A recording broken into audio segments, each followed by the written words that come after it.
This is Stefan Schmidt for InsiderIowa.com. President Obama convened a meeting in Washington, D.C. of, I think it was 47 world leaders from all kinds of different countries. The goal of the meeting, as you probably know, you probably saw a little news on it, was to reach some agreements on securing loose nuclear weapons and dangerous nuclear material. This is something that for many years now has been called the loose nukes problem, and it has become a very important and compelling national security issue. After the Soviet Union fell apart, a lot of the former republics suddenly found themselves in possession of Soviet nuclear weapons, missiles, and nuclear material. Some of those are very unstable countries. Some of them have had uprisings and terrorist acts and so on.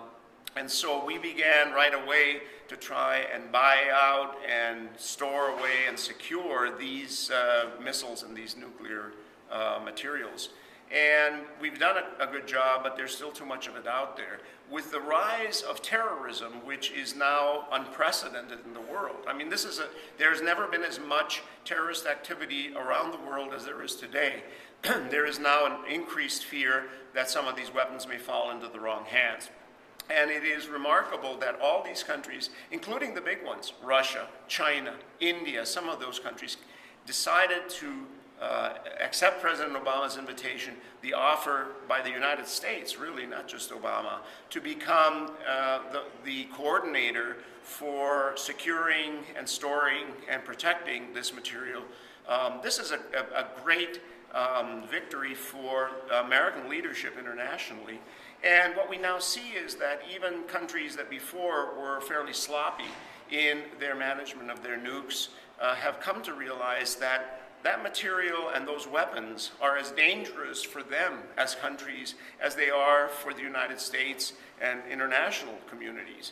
Why? Because in many countries there are uprising, there are rebels, there are terrorist groups, most of whom nowadays relish the idea of getting their hands on some nuclear material, even if it's just to make a dirty bomb as opposed to an actual nuclear explosion.